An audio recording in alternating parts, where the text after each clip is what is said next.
بسم اللہ الرحمن الرحیم۔ السلام علیکم دوستو، اگر آپ ہمارے چینل پر نئے ہیں تو آپ ہمارے چینل کو سبسکرائب کر لیں اور نوٹیفیکیشن بیل کو ضرور دبا لیں تاکہ آنے والی ویڈیوز کے نوٹیفیکیشن آپ تک پہنچتے رہیں۔ اشتیاق احمد کے ناول حویلی کے خط میں خوش آمدید۔ ابھی سب لوگ رونے دھونے میں مصروف ہیں، ذرا اپنے آپ کو سنبھال لیں، پھر میں کوئی قدم اٹھاؤں گا، انسپکٹر جمشید نے کہا۔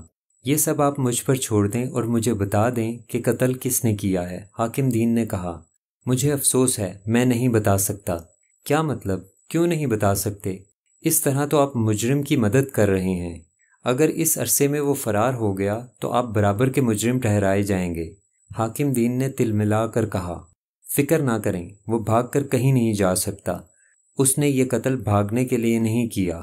جس مقصد کے تحت اس نے یہ شرمناک حرکت کی ہے، اس کا یہاں رہنا بہت ضروری ہے۔ ویسے بھی میں اس پر نظر رکھے ہوئے ہوں۔ آپ مجھے سختی پر مجبور کر رہے ہیں، حاکم دین نے کہا۔ کیا مطلب؟ انسپکٹر جمشید بولے۔ آپ کو میرے ساتھ تھانے چلنا ہوگا۔ مگر کیوں؟ میں نے کیا کیا ہے؟ آپ نے کیا کیا ہے اس کا جواب اب آپ کو تھانے میں جا کر ہی دیا جائے گا۔ بہت اچھا، میں چلنے کے لیے تیار ہوں۔ اس وقت حمید اندر داخل ہوا۔ اس نے شاید ان کی گفتگو کے آخری جملے سن لیے تھے۔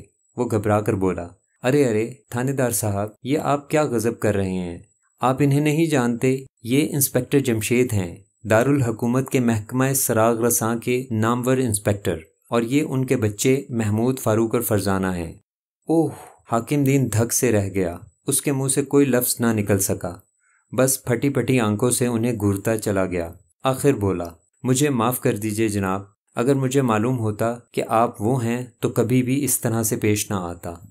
کوئی بات نہیں، انسپکٹر جمشید مسکرائے۔ اب جس طرح آپ کہیں گے میں کروں گا۔ ویسے آپ کے خیال میں کیا واقعی یہ گھر کے کسی آدمی کا کام ہے؟ ہاں، مجرم انہی لوگوں میں سے کوئی ایک ہے، انسپکٹر جمشید بولے۔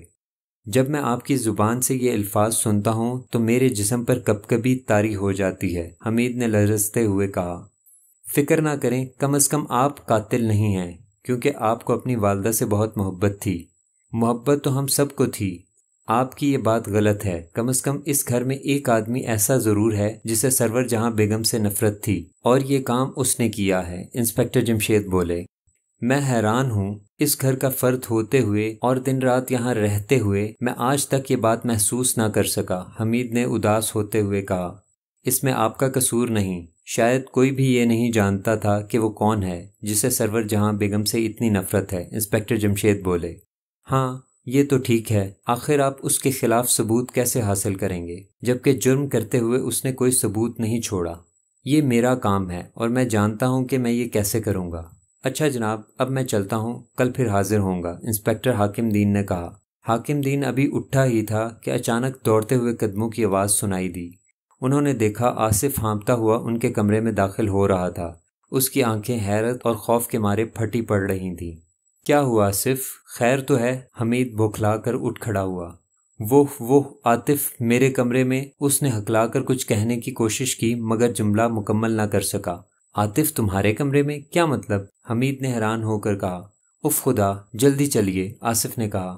وہ بدحواس ہو کر اٹھے اور آصف کے کمرے کی طرف دوڑے۔ کمرے کا دروازہ کھلا تھا، چھوٹی میز الٹی پڑی تھی، ایک کرسی بے ترتیبی کے عالم میں آتش دان سے کچھ دور موجود تھی، اور کمرے کے فرش پر عاطف بے ہوش پڑا گہرے گہرے سانس لے رہا تھا۔ انسپکٹر جمشید تیزی سے اس پر جھکے، اس کی نبض کو ٹٹول کر دیکھا اور پھر اطمینان کا سانس لے کر ہاتھ چھوڑ دیا۔ نبض تیز چل رہی ہے، اسے کیا ہوا ہے؟ یہ تو یہ ہوش میں آ کر ہی بتائے گا۔ میں صحن میں بیٹھا اخبار پڑھ رہا تھا کہ اپنے کمرے میں میز گرنے کی آواز سنی۔ میں حیران ہوا کہ میرے کمرے میں کون ہے۔ یہ دیکھنے کے لیے صحن سے اٹھ کر کمرے میں آیا تو عاطف فرش پر پڑا تھا۔ میں سمجھا شاید اس کا حشر بھی دادی جان جیسا ہوا ہے۔ اس خیال نے میرے ہوش اڑا دیے اور میں آپ کے کمرے کی طرف دوڑ پڑا، آصف نے بتایا۔ خیر، پہلے تو اسے ہوش میں لانے کی تدبیر کرنی چاہیے۔ تم گلاس میں تھوڑا سا پانی لے آؤ، انسپکٹر جمشید بولے۔ چند منٹ کی کوشش کے بعد عاطف کو ہوش آ گیا۔ آنکھیں کھول کر پہلے تو چند لمحے تک انہیں دیکھتا رہا، پھر چونک کر بولا، وہ کہاں گیا؟ میں نہیں جانتا وہ کون تھا۔ میں آصف کے کمرے میں ایک کتاب لینے کے لیے آیا تھا جو اس نے پڑھنے کے لیے کچھ دنوں پہلے مجھ سے لی تھی۔ جو ہی میں کمرے میں داخل ہوا، کسی نے میرا گلا دبوچ لیا۔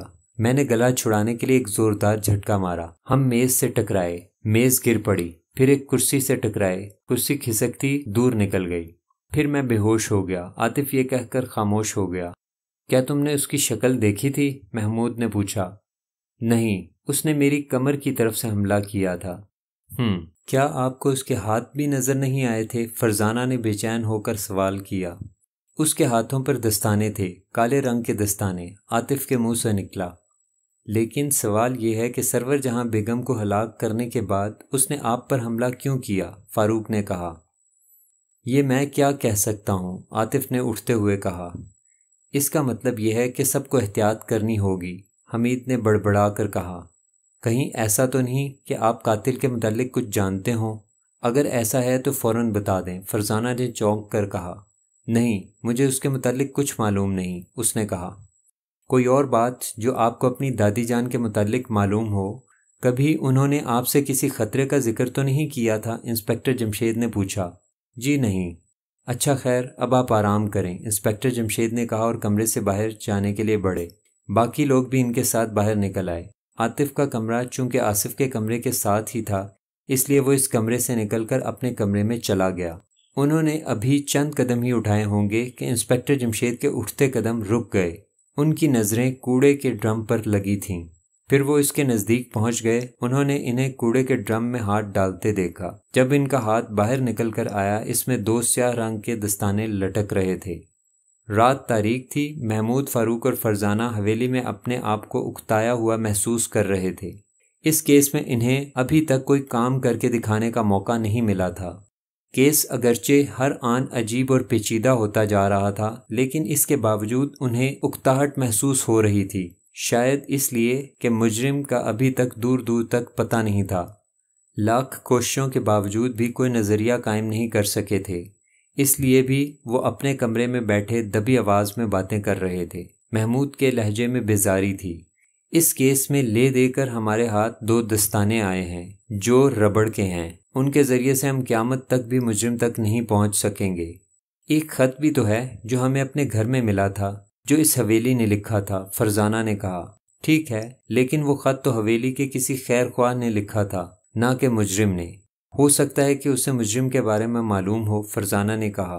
اگر ایسا ہوتا تو وہ ضرور ہم پر یہ بات ظاہر کر دیتا۔ کہ ہمیں خط اس نے لکھا تھا۔ اس میں اس کا کوئی نقصان نہیں تھا، اس لیے یہ بات صاف ظاہر ہے کہ اسے بھی مجرم کے بارے میں کچھ معلوم نہیں ہے۔ البتہ اس نے خطرہ ضرور بھانپ لیا تھا، محمود نے جواب دیا۔ بہرحال اب سوال یہ ہے کہ ہم کیا کریں؟ کیا ہم اس مرتبہ کوئی کھیل دکھائے بغیر یہاں سے رخصت ہو جائیں؟ فرزانہ نے کہا۔ نہیں، محمود نے کچھ کہنا چاہا، پھر اچانک خاموش ہو گیا۔ کیا بات ہے، تم کچھ کہتے کہتے رک گئے؟ فرزانہ نے حیران ہو کر کہا۔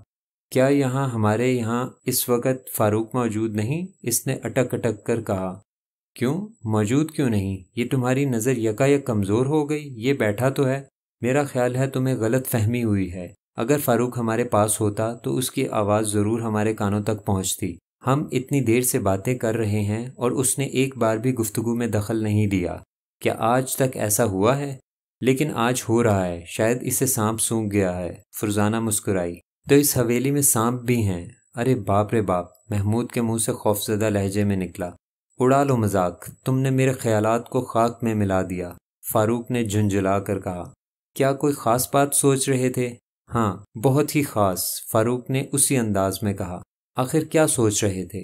ہم بھی تو سنیں، فرزانہ نے پوچھا۔ یہی سوچ رہا تھا کہ مجرم کون ہے، فاروق نے سنجیدہ لہجے میں کہا۔